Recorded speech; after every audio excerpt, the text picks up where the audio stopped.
এখানে আমি নিয়ে নিয়েছি বেগুন, আলু, ফুলকপি, একটি টমেটো, একটি বড় সাইজের পেঁয়াজ, ধনেপাতা। তো এই জিনিসগুলি দিয়ে আমি তৈরি করে নেব আজকের রেসিপি। তো চলুন শুরু করা যাক।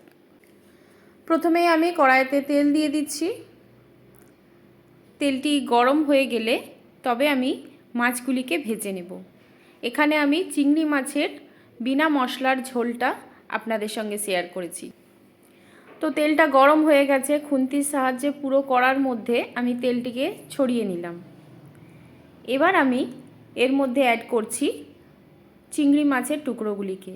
চিংড়ি মাছগুলিকে আমি ভালোভাবে ধুয়ে নুন আর হলুদ মাখিয়ে রেখেছিলাম।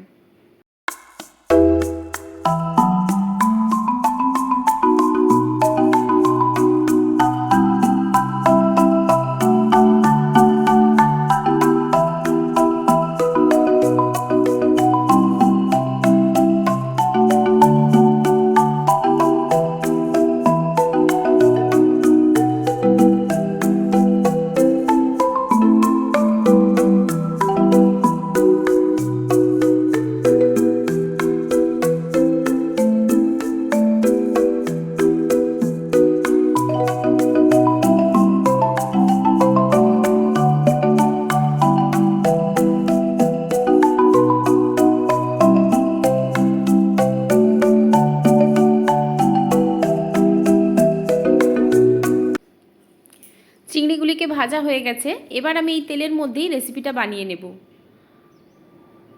প্রথমে আমি কড়ার মধ্যে চারিদিকটায় ছড়িয়ে নিলাম তেলটিকে। এবার আমি এর মধ্যে অ্যাড করব 1 চামচের মতো কালো জিরে। কালো জিরেটা হালকা ফ্রাই হয়ে গেছে। এবার আমি এর মধ্যে অ্যাড করছি একটি বড় সাইজের পেঁয়াজ। পেঁয়াজটি দেওয়ার পর এবার আমি ভালোভাবে পেঁয়াজটিকে তেলের মধ্যে ছড়িয়ে নিচ্ছি আর হালকা এটিকে ভেজে নেব। 2-3 মিনিট আমি এটিকে ভেজে নিচ্ছি। হালকা ভেজে নেবার পর এবার আমি এর মধ্যে অ্যাড করছি টমেটোর টুকরো। টমেটোটিকে তেলে দেবার পর আমি হালকা খুন্তির সাহায্যে এর মাঝখান থেকে একটু কেটে নিচ্ছি। যেহেতু একসঙ্গে লেগে আছে সেই জন্য এটিকে হালকা কেটে নিলাম, নিয়ে তেলের সঙ্গে 2-3 মিনিট ভেজে নিচ্ছি। তো এইভাবেই আমি কিছুক্ষণ ভেজে নিচ্ছি।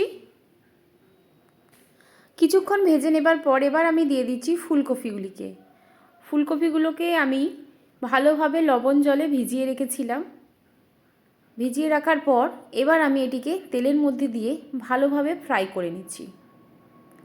ফুলকপির যে ফুলগুলিকে আমি একটু বড় সাইজের রেখেছি, এখানে একদম ছোট ছোট করলে গলে যাবে, সেজন্য একটু বড় সাইজের রেখেছি। তো এবার আমি এর মধ্যে অ্যাড করব লবণ। লবণটা ফুলকপির সাথে আমি অ্যাড করে দিলাম। দিয়ে এবার আমি এর মধ্যে অ্যাড করছি হলুদের গুঁড়ো। হলুদের গুঁড়ো এখানে আমি 1/2 চামচের মতো অ্যাড করেছি। হলুদের গুঁড়ো অ্যাড করার পর এবার দিয়ে দিচ্ছি জিরের গুঁড়ো 1 চামচ আর ধনের গুঁড়ো 1 চামচ। এখানে অবশ্যই ছোট চামচের 1 চামচ অ্যাড করেছি। তো প্রথমে দিয়ে দিলাম জিরের গুঁড়ো, দেন তারপরে ধনের গুঁড়ো দিয়ে দিলাম। দেবার পর এই মিশ্রণটিকে ভালোভাবে ফুলকপির সাথে আমি মিক্স করে নিচ্ছি। এবার একটি ঢাকনা দিয়ে ঢেকে কিছুক্ষণ এটিকে এইভাবেই আমি রেখে দেব। কিছুক্ষণ এইভাবেই ঢাকনা দিয়ে ঢেকে রাখার পর এবার আমি ঢাকনাটা ওপেন করছি। তো তেলের সঙ্গে মশলাগুলি আর ফুলকপির সুন্দর একটি মিক্সচার তৈরি হয়ে গেছে। আবার খুন্তির সাহায্যে আমি ভালোভাবে এটিকে চালিয়ে নিলাম। এবার আমি এর মধ্যে অ্যাড করছি কেটে রাখা আলুগুলিকে। এখানে আলুগুলিকে আমি ছোট ছোট কিউবের আকারে কেটে নিয়েছি। আপনারা চাইলে এখানে আপনাদের পছন্দ মতো শেপ দিতে পারেন। তো এবার আলুগুলি অ্যাড করার পর ভালোভাবে মিক্স করে নিচ্ছি। কিছুক্ষণ এইভাবেই মিক্স করে নিচ্ছি। একে একে মশলাগুলি দেওয়ার পর আমি একে একে সবজিগুলো অ্যাড করছি। তাতে প্রথমে ফুলকপি দিলাম, হালকা ফুলকপিটা তেলের সাথে ফ্রাই হলো। দেন আলুটা দিলাম, আলুটাও ফ্রাই হলো। তো তো এইভাবে জিনিসগুলো দেবার পর কিছুক্ষণ এটিকে আমি কষিয়ে নিচ্ছি। মিডিয়াম টু লো হিটে আমি এই রান্নাটিকে করে নিচ্ছি। তো কিছুক্ষণ এইভাবেই কষিয়ে নিচ্ছি, আবার রেস্ট দিচ্ছি, আবারও আমি কিছুক্ষণ এটিকে কষিয়ে নিলাম। এবার এর মধ্যে আমি অ্যাড করছি বেগুন। বেগুনটা খুব তাড়াতাড়ি সেদ্ধ হয়ে যায়, সেজন্য একদম শেষে বেগুনটিকে আমি অ্যাড করলাম। বেগুনটিকে দেবার পর আবারও আমি মশলাগুলির সাথে বেগুনটিকে মিক্স করে নিলাম। এবার আমি এর মধ্যে দিয়ে দিচ্ছি কেটে রাখা ধনেপাতা। 1 মুঠোর মতো আমি এখানে কেটে রাখা ধনেপাতা অ্যাড করেছি। ধনেপাতাগুলির সাথেও মিক্স করে নিচ্ছি। এবার আমি এর মধ্যে অ্যাড করছি সামান্য একটু জল। খুব শুকনো হয়ে গেছে, যদি মশলাটা খুব শুকনো হয়ে যায় তলায় বসে যাওয়ার একটা চান্স থাকে, সেজন্য সামান্য একটু জল অ্যাড করে আবারও এটিকে আমি কষিয়ে নিচ্ছি। কিছুক্ষণ এইভাবেই কষিয়ে নেবার পর এবার একটি ঢাকনা দিয়ে ঢেকে আমি এটিকে কিছুক্ষণ এইভাবেই রেখে দেব। তো এইভাবেই ঢাকনা দিয়ে কিছুক্ষণ রান্না করে নেবার পর এবার আমি এই ঢাকনাটা খুলছি, ভালোভাবে চালিয়ে নিচ্ছি একবার। এই রেসিপিটা খুবই অল্প তেল মশলার মধ্যে বানানো হয় আর খুবই সুস্বাদু। তো আপনারা দেখতেই পাচ্ছেন চিংড়ি মাছগুলিকে আমি এর মধ্যে অ্যাড করলাম, যাতে চিংড়ি মাছের মধ্যে এই মশলাগুলি চলে যায়। আর চিংড়ি মাছগুলিকে খুব বেশি ফ্রাই করলাম না, তা না হলে রবারের মতো হয়ে যেতে পারে, আর এর টেস্ট একদমই ভালো লাগবে না। হালকা লাল লাল করে আমি ভেজে নিয়েছি। তো কিছুক্ষণ আমি এইভাবেই চালিয়ে যাচ্ছি। তো এইভাবেই কষিয়ে কষিয়ে এই বাকি রান্নাটিকে আমি করে নিচ্ছি।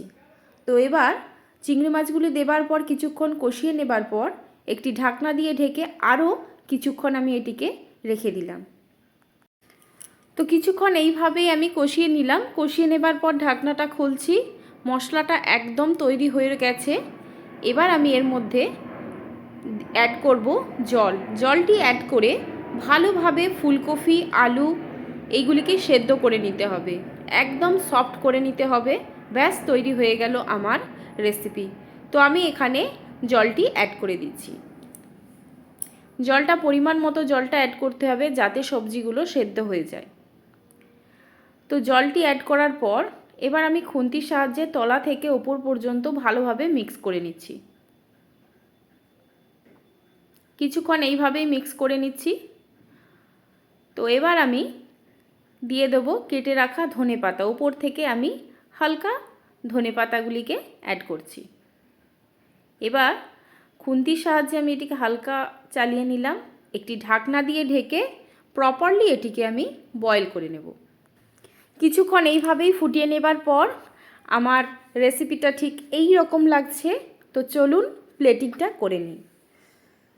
এই হচ্ছে ফুলকপি আলু রসার ফাইনাল লুক।